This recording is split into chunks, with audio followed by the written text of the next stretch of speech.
बाज़ाब्ता programme का आगाज किया जा रहा है। मैं अपने इस इजलास का आगाज दुनिया की सबसे बाबरकत किताब कुरान मजीद की तिलावत से करने जा रहा हूँ। कुरान की तिलावत से आगाज हो महफिल का, इस नूर से पा जाए हम रास्ता मंजिल का। हजरत वाला नाइस का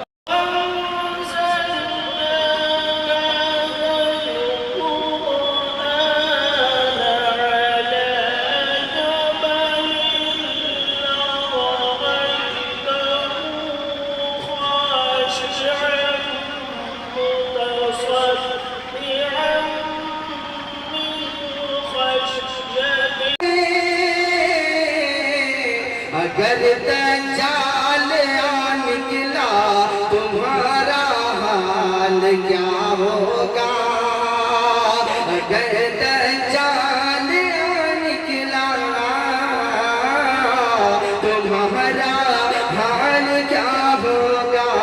अगर दज्जाल निकला तुम्हारा हाल क्या होगा।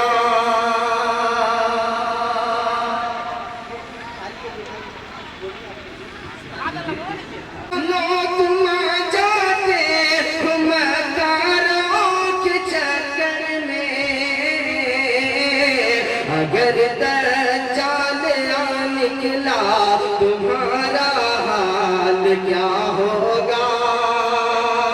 पूरा मजमा कह दीजिए सुभान अल्लाह। अगर दज्जाल निकला तुम्हारा हाल क्या होगा। चार मिसरे और मुलाज़ा फरमाए। मैं मोमिन हूँ, मैं मोमिन हूँ, मेरा ईमान है शामत आ नहीं सकती। मैं मोमिन हूँ, मेरा ईमान, मैं मोमिन हूँ, मेरा ईमान है शामत आ नहीं सकती। बिना मर्जी रब के को आफत आ नहीं सकती। बिना मर्जी रब के को आफत आ नहीं सकती। अभी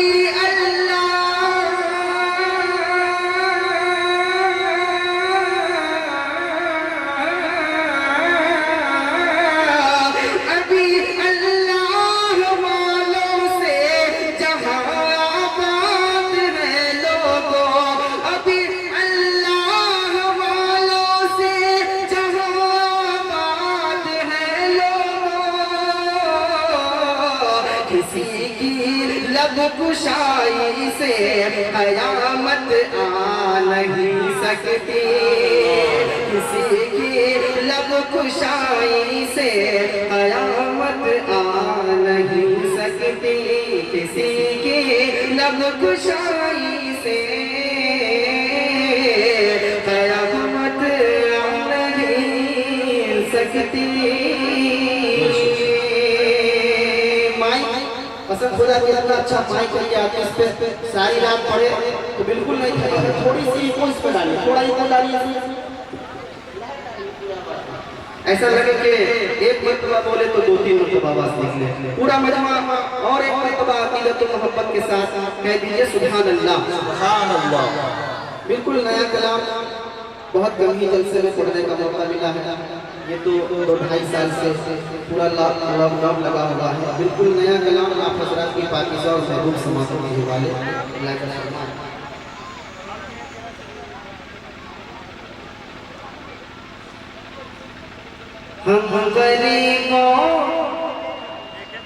हम गरीबों कहाँ चल रवा कौन है।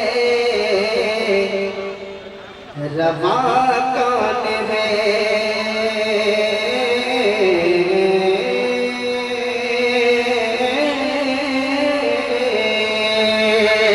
हम गरीबों कहाँ चच रवा कौन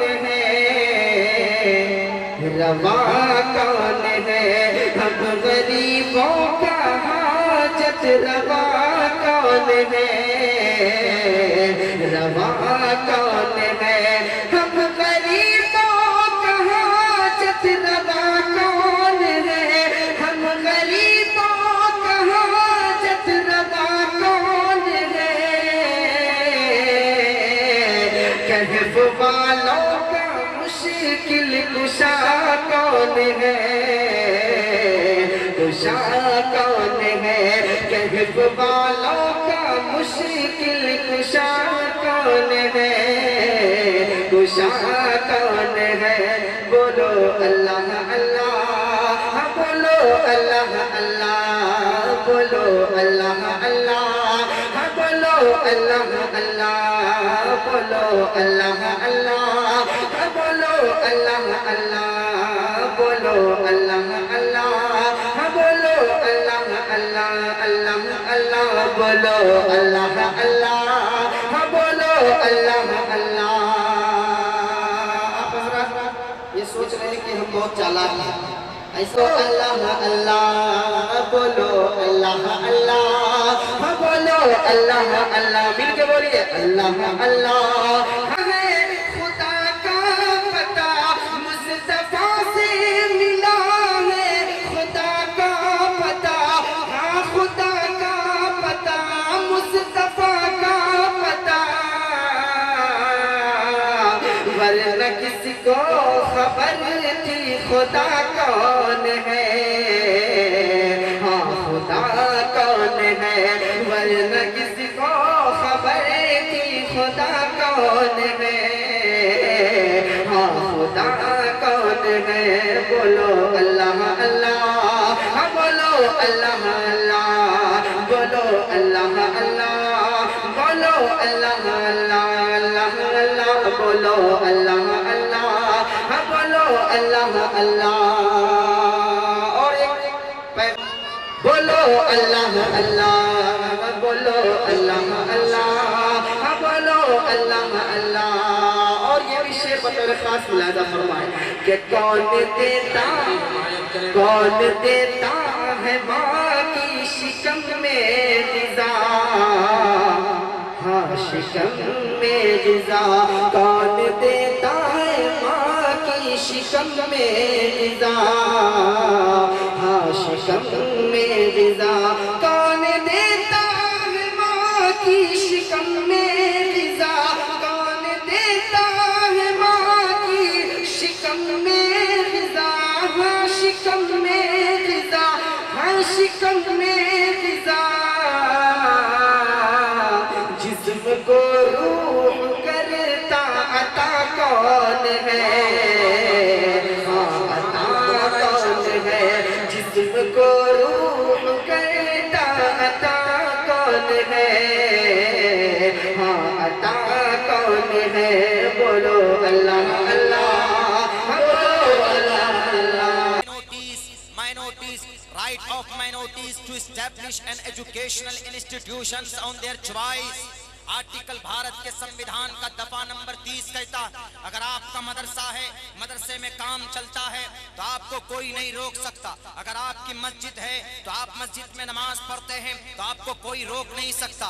अगर कोई मंदिर है, मंदिर बनाता है, उसमें घंटा बजाता है, पूजा करता है तो उसमें ना कोई मुसलमान दखल दे सकता। अगर कोई चर्च है, गुरुद्वारा है, अगर भारत के अंदर वो अपने हिसाब से इबादत करना चाहता है तो किसी अन्य भारतीय के लिए इजाजत और परमिशन नहीं।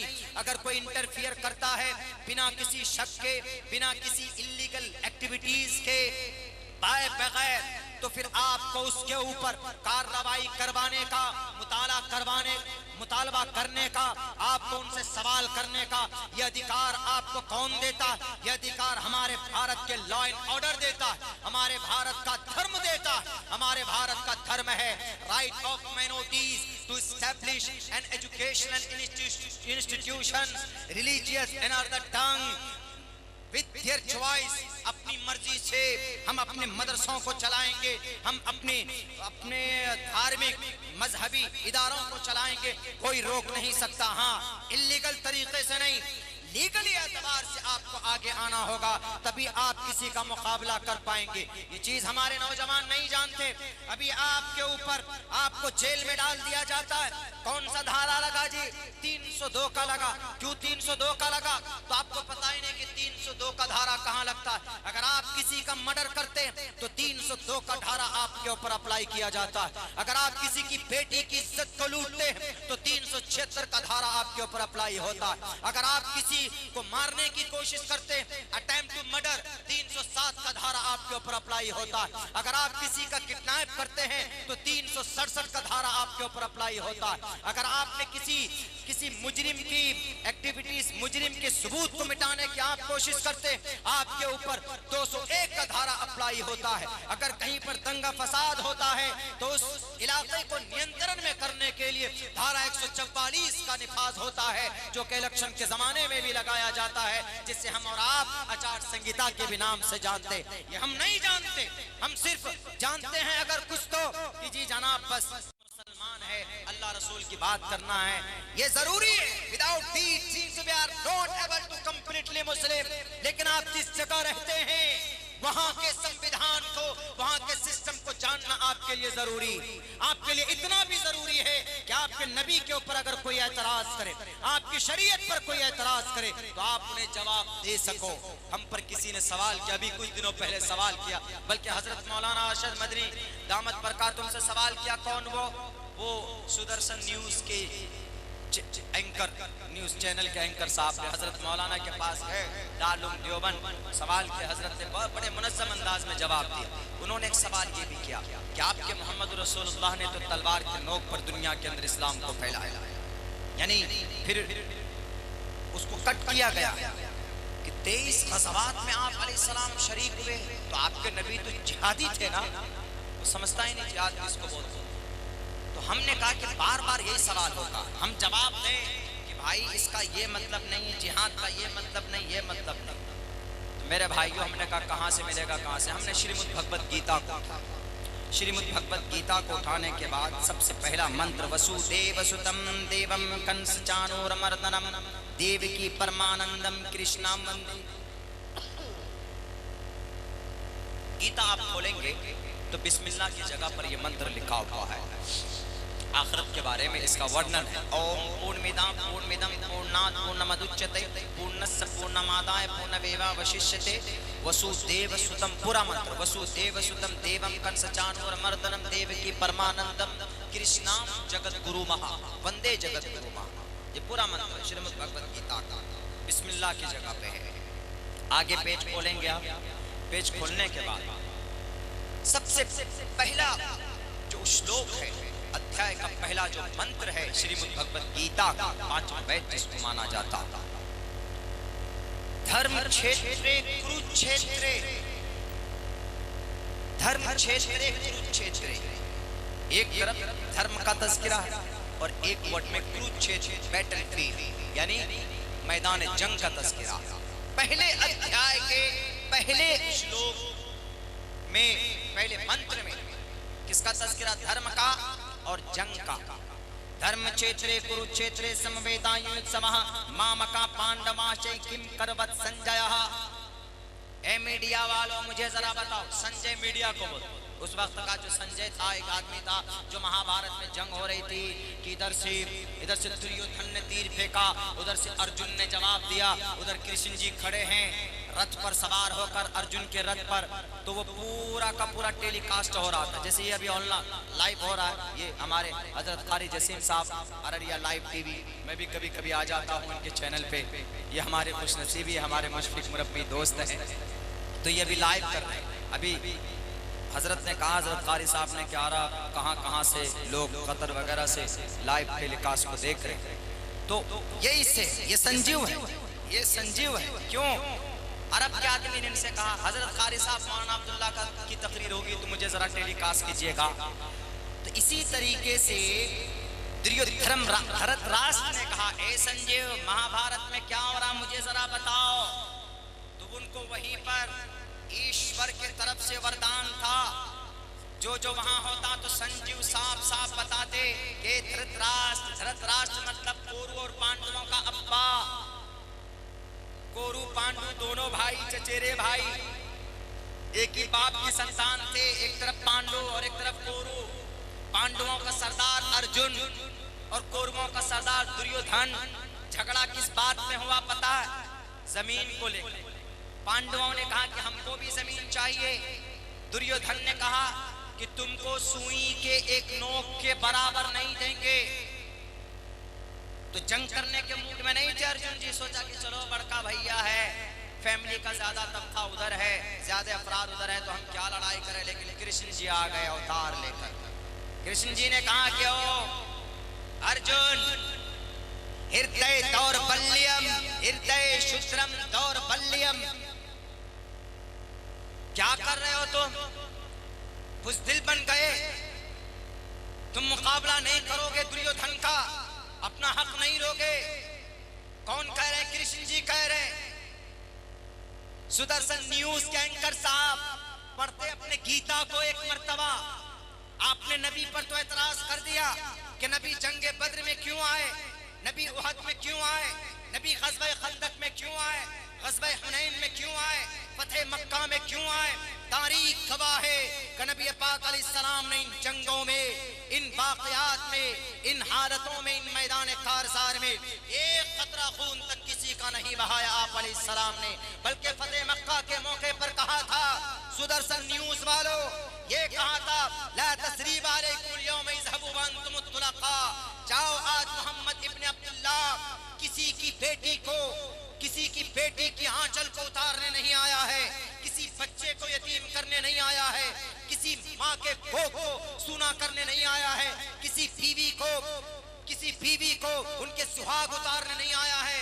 जाओ इज़हबू वअंतुम तुलक़ा ला तस्रीब अलैकुम यौम, तुम पर कोई जोर जबरदस्ती नहीं। तुमने सुमैया को मारा, मैं कबूल करता हूँ। तुमने बिलाल हबशी को तकलीफ दी, मैं तुम्हें माफ करता हूँ। तुमने मेरे चचा के जिस्म के टुकड़े किए, मैं तुम्हें माफ करता हूँ। जाओ तुमने हजरत जुबैर की आंखें निकाली, मैं तुम्हें माफ करता हूँ। उम्मे अम्मारा के जिस्म में 90 जख्म दिए, मैं तुम्हें माफ करता हूँ। ये भी पढ़ लेते सुदर्शन न्यूज वालों। एतराज करने से पहले जंग किसी वक्त जरूरी होता है। जैसे चीन हमारे गालवान घाटी में घुसा हुआ है, तो उसके थोपड़े पर घोंसा मार मार कर अपने देश की रक्षा करना ये हमारी जिम्मेदारी है, ये तुम्हारी जिम्मेदारी है। तुम जैसे बड़े बड़े अपने खुदाओं के तलवे चाटने से गालवान घाटी से चाइना नहीं जाएगा। उनके लिए जंग करनी पड़ेगी, उन्हें डराना होगा, उन्हें बताना होगा कि I am a king of the world. हमारे पास ताकत है, हमारे सैनिक अपने बॉर्डर पर 24 घंटा खड़े होकर अपने इस देश की रक्षा करते हैं। हमें डराना होगा, बताना होगा। इस पे कोई मेहनत नहीं करते हो। पहुंच गए किस पे?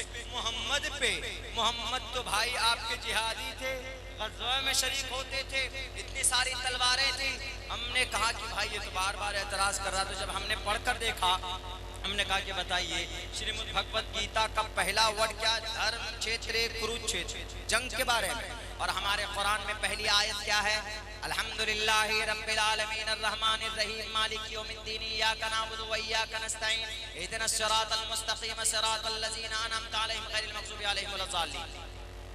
कहीं पर जंग की कोई बात है? कोई बात।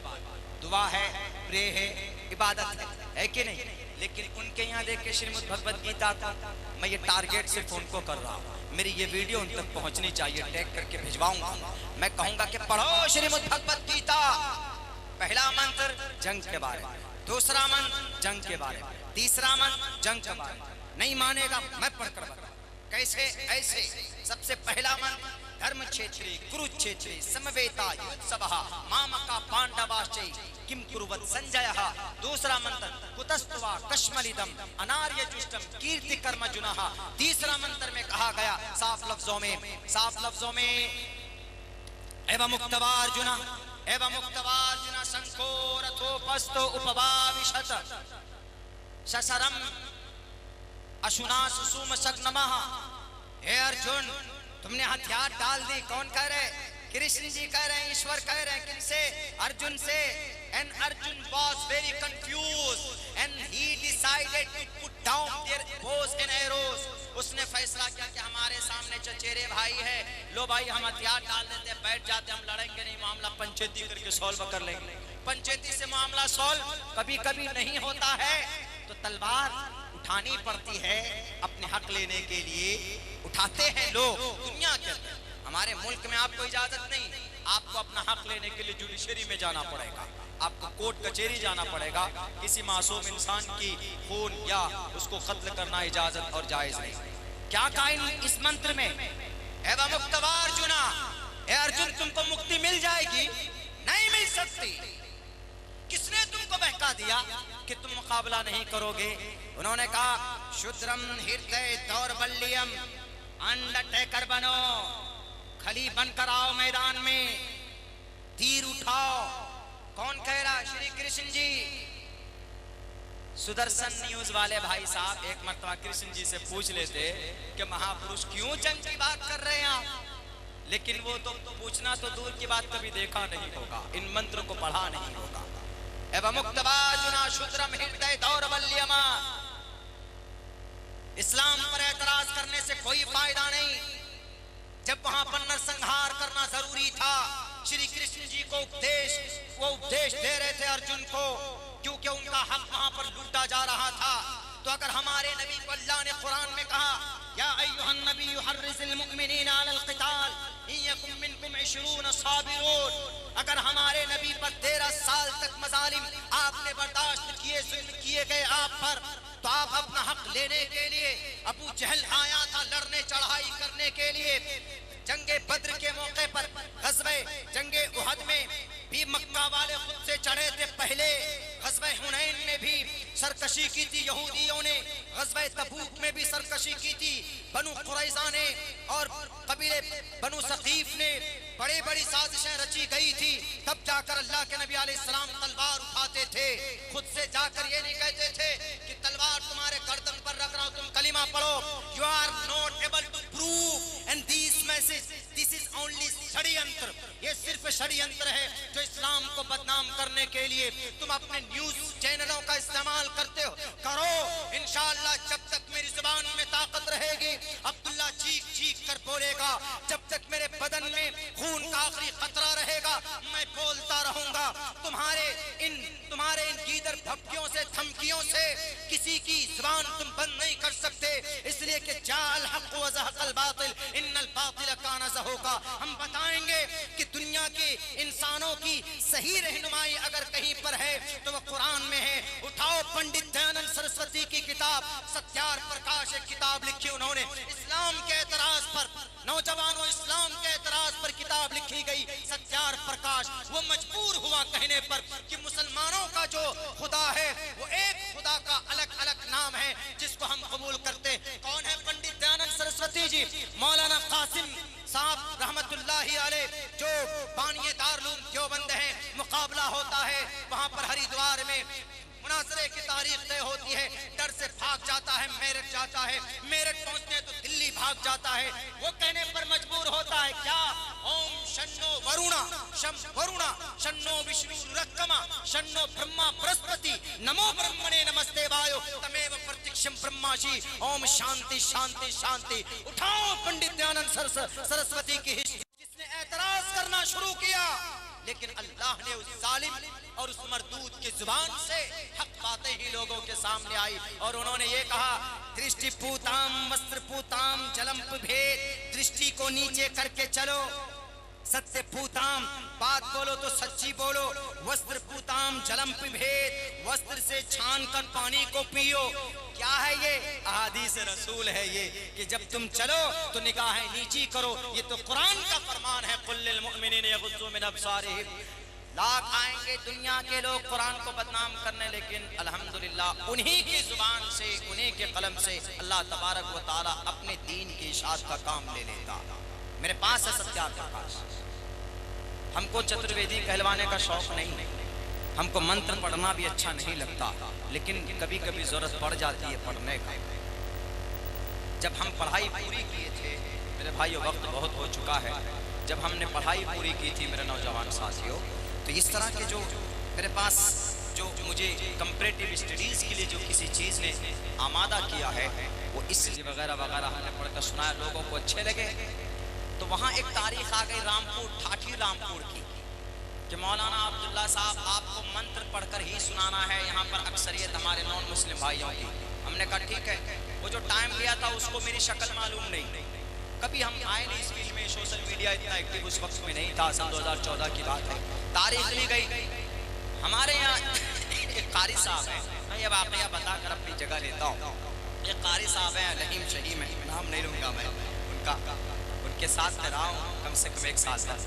तो हमने कहा कि कारी साहब मैं जलसे में जाना है। बोला हाँ एकदम बिल्कुल। हमने कहा कि मैं चतुर्वेदी की हैसियत से जा रहा हूँ।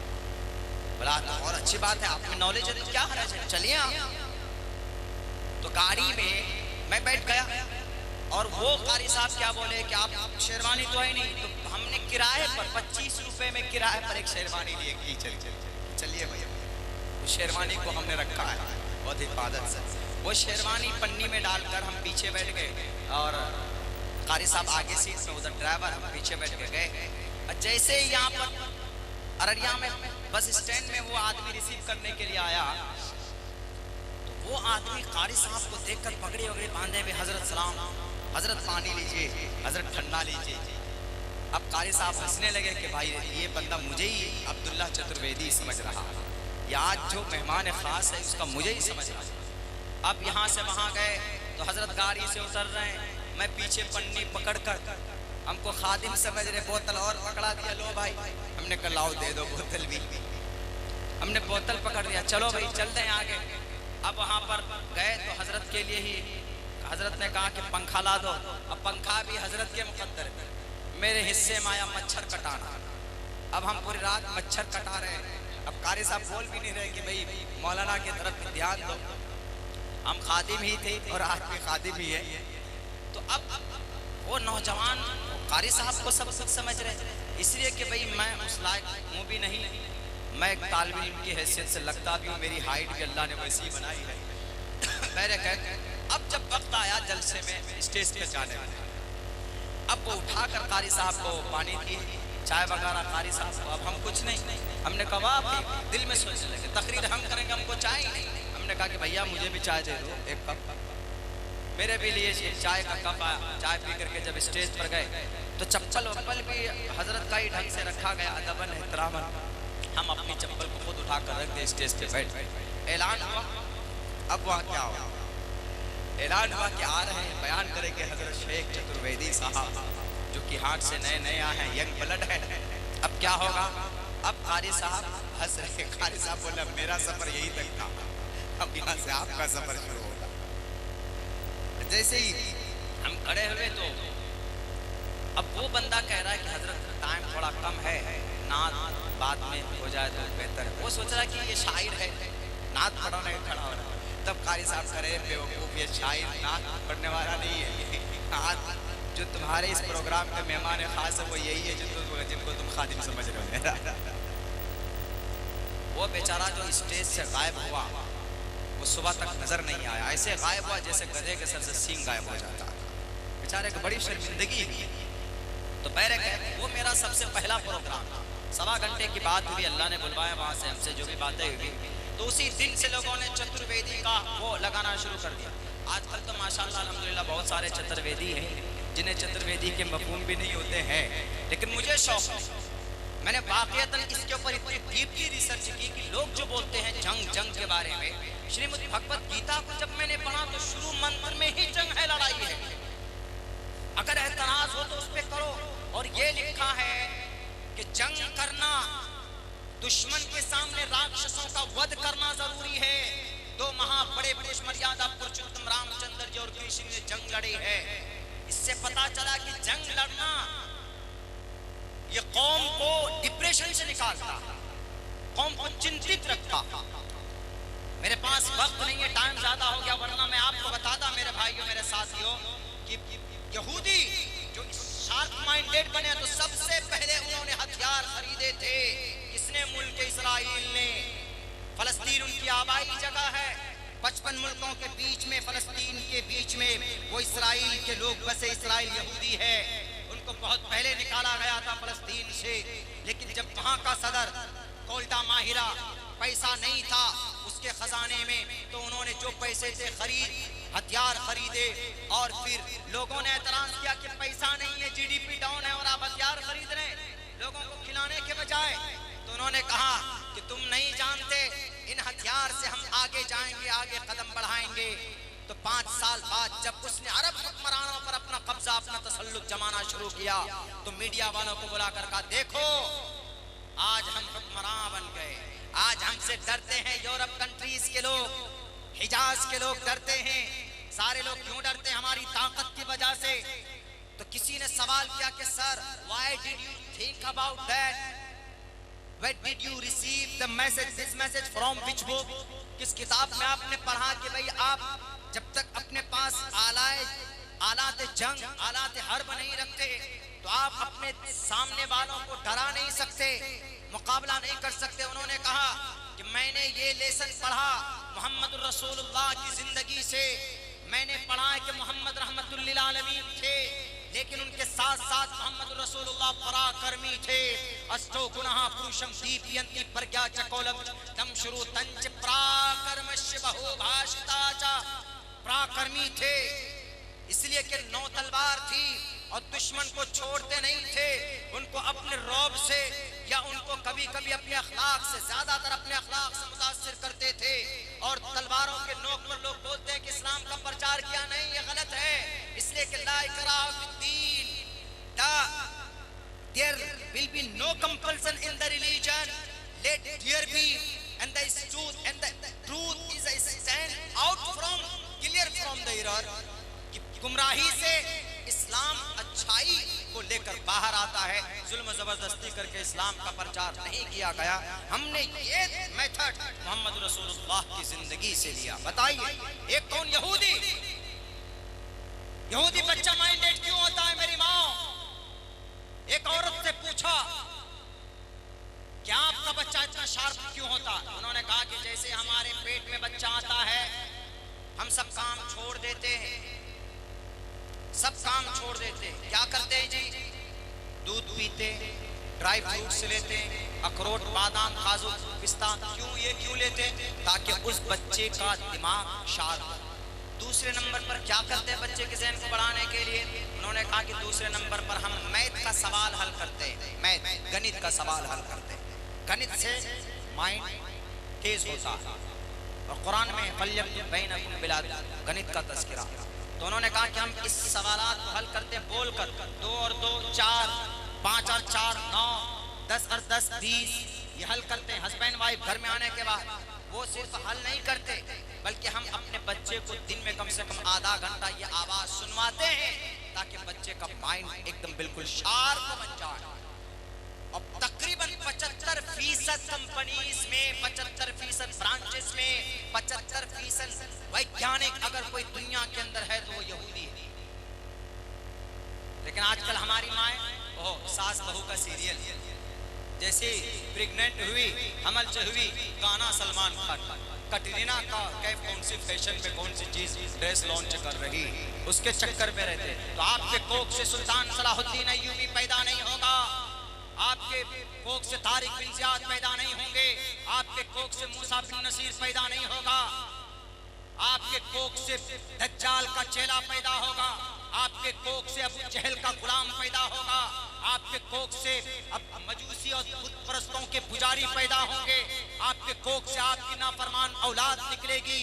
इसीलिए मैं कहा करता हूँ कि तारीख उठाओ और पढ़ो और देखो, माओ की कुर्बानियां रही है, हमारे बच्चों की जिंदगी आपके हाथ में है। जवानों, एक आखिरी पैगाम मैं दे रहा हूँ, वो पैगाम ये है, मोहम्मद के बाद से लेकर 1924 तक पूरी दुनिया में किसी न किसी मुल्क में मुस्लिम हुक्मरानी रही है हमारी, अमन और शांति के साथ। मोहम्मद रसूलुल्लाह के खलीफाए राशिदीन 23 साल तक, 30 साल तक रहे, 30 साल का जमाना रहा। उसके बाद बनु उमैया 100 साल तक रहे, उसके बाद बनु अब्बास रहे तकरीबन 500 साल तक। उसके बाद आप देखिए अय्यूबी खानदान रहे हुक्मरान इस दुनिया में, वही सुल्तान सलाहुद्दीन अय्यूबी जिसने 30,000 लश्कर लेकर 6 लाख रोमन इंपेरर को तोड़ कर रख दिया था, बैतुल मक़दिस को फतह किया था। उसके बाद अय्यूबी के बाद सल्जूक खानदान आए, सल्जूक खानदान के बाद फिर इस दुनिया के अंदर उस्मानी हुकूमत आई। वो उस्मानी हुकूमत जिसका आप सीरियल देखते हैं, वो कुर्तुगलू उर्तगल गाजी, ये उसी खिलाफत उस्मानिया का है। ये कुर्द खानदान का, सल्जूक खानदान का एक इंपेरर निकला था, उसका एक बेटा मोहम्मद उस्मान था। उसने देखते ही देखते पूरी दुनिया के अंदर अपने अमन और शांति का पैगाम इतना बुलंद किया, अपना अखलाक का मैयार इतना ऊंचा था कि लोग उनके हाथों को देखकर, लोग उनके करतूत को देखकर, लोग उनकी बादशाही निजाम को देखकर मजबूर हो जाते थे इस्लाम कबूल करने पर। मेरे भाइयों, 1924 तक ये सल्तनत उस्मानी रही। ये तुर्की के अंदर सबसे बड़ा चापलूस कमाल पाशा अतातुर्क, जो कम्युनिज्म से मिलकर अपने इस खिलाफत को उनके हाथ में दिया। मोहम्मद के जमाने से 1924 तक हमारी किसी न किसी शक्ल में हुकूमत दुनिया के अंदर रही है। फलस्तीन में 800 साल तक हुकूमत, अंदलुस में 850 साल तक हुकूमत, भारत के अंदर 700 साल तक हुकूमत किसी न किसी दर्जे में रही। आज उस कौम का नौजवान शराबी हो गया, आज उस कौम का नौजवान बुज़दिल हो गया, आज उस कौम का नौजवान किसी डिपार्टमेंट के अफसर से बात करते हुए डरता है, आज उस कौम का नौजवान बुज़दिली की जिंदगी गुजारता है। इन बुज़दिली को छोड़ो, अल्लाह से डरो, कुरान को पढ़ो, इत्तिहाद को मजबूती से थामे रखो, और फिर in the end you have to education. The primary aim of education is to prepare and to qualify the new generation for participation in the development cultural society. अगर दुनिया की दिशा को बदलना चाहते हो, अगर दुनिया के सिस्टम को चेंज करना चाहते हो, करप्शन को खत्म करना चाहते हो, you must educate your child. अपने बच्चों को तालीम दीजिए, कुरान और सुन्नत को मजबूती से पकड़िए, इत्तिहाद को मजबूत बनाइए, इंशाअल्लाह हम कामयाब होंगे। बहुत बहुत शुक्रिया, जज़ाकल्लाह। अस्सलाम वालेकुम रहमतुल्लाहि व बरकातहू। आता है जिसको अल्लाह का दरबार नजर आता है, कि जिसको अल्लाह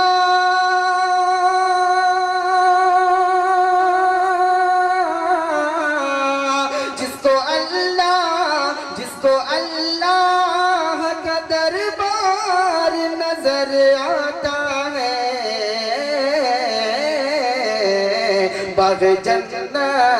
बाग़ जन्नत का वो हक़दार नजर आता है, बाग़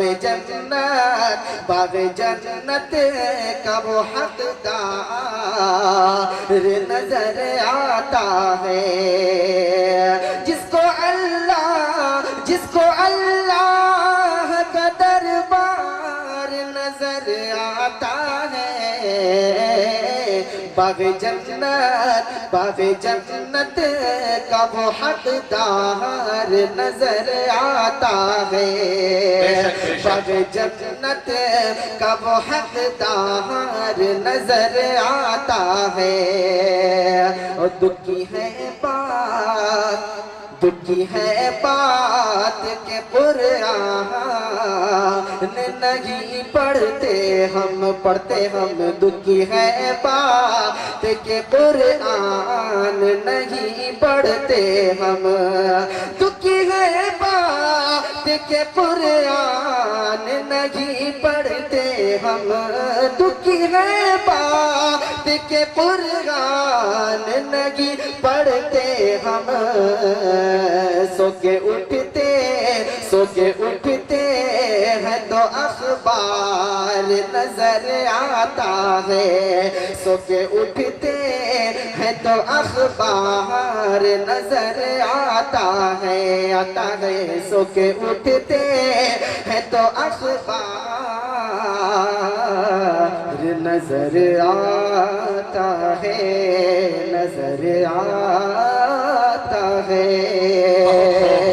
जिसको अल्लाह का का दरबार नजर आता है। एनर्जी हुआ करती है। आप सुभान अल्लाह कहेंगे, मेरे अंदर से यहाँ से बहुत अच्छा आइटम सप्लाई होने लगेगा। आप हजरात कहिए सुभान अल्लाह।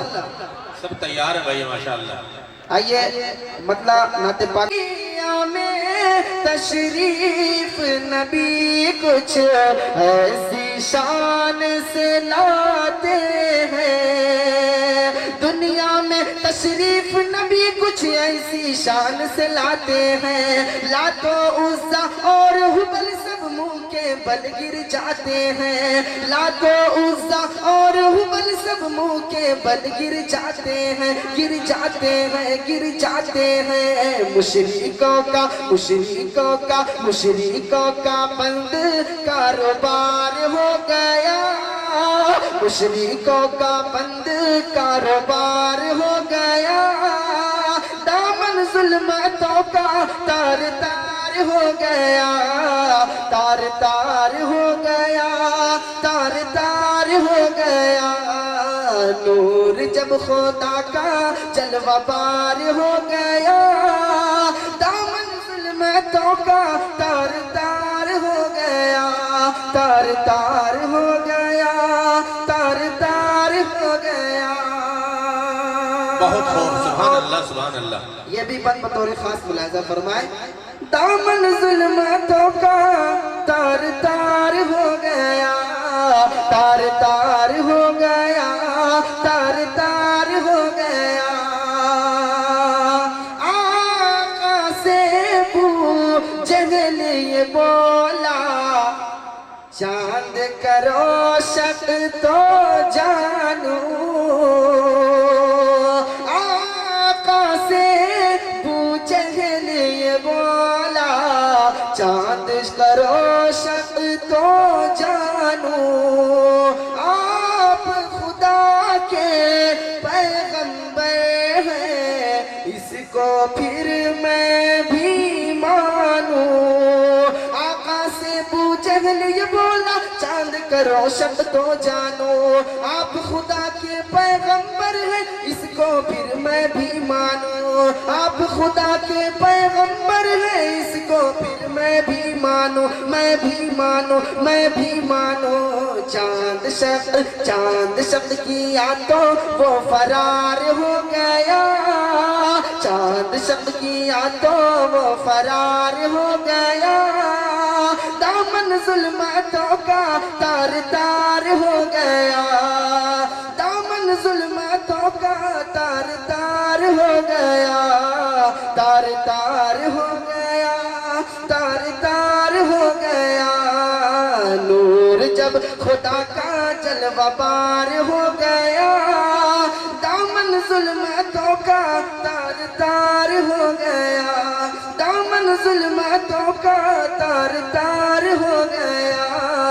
तार तार हो गया, तार तार हो गया।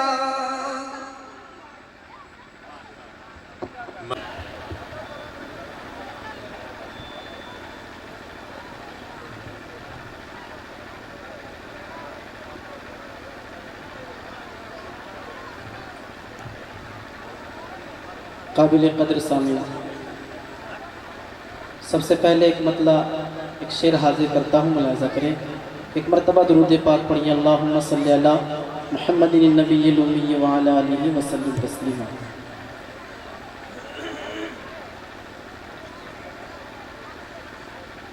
मेरा दावा है हर मंज़िल सुहाना भूल जाएगा। लगना चाहिए कि आप हजरत इस्लामपुर के जिंदा दिल सामीन हैं।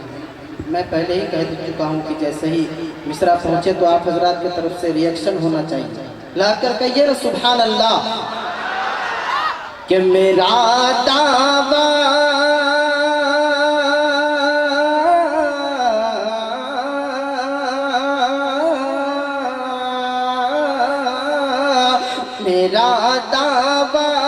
मेरा दावा है मंज़र सुहाना भूल जा जाएगा। मेरा दावा है मंजर सुहाना भूल जाएगा।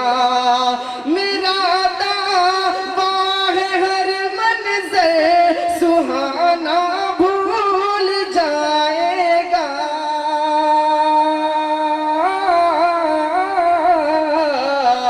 मेरा दावा है हर मंजर सुहाना भूल जाएगा। मदीना देखने वाला जमाना भूल जाएगा। मदीना देखने वाला जमाना भूल जाएगा। मदीना देखने वाला जमाना भूल जाएगा। बहुत खूब, सुभान अल्लाह, सुभान अल्लाह। मदीना देखने वाला जमाना भूल जाएगा।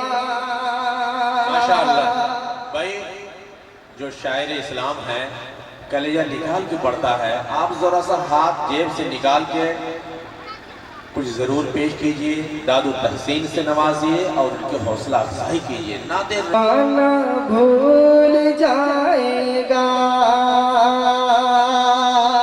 मेरा दावा है मंज़र सुहाना भूल जाएगा।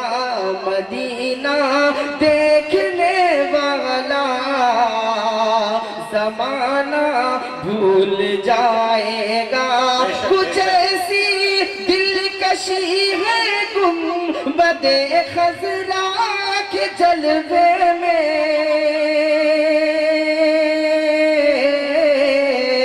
कुछ ऐसी दिलकशी है गुंबदे खज़रा के जलवों में, जो उसको देख ले नजरें हटाना भूल जाएगा। जो उसको देख ले नजरें हटाना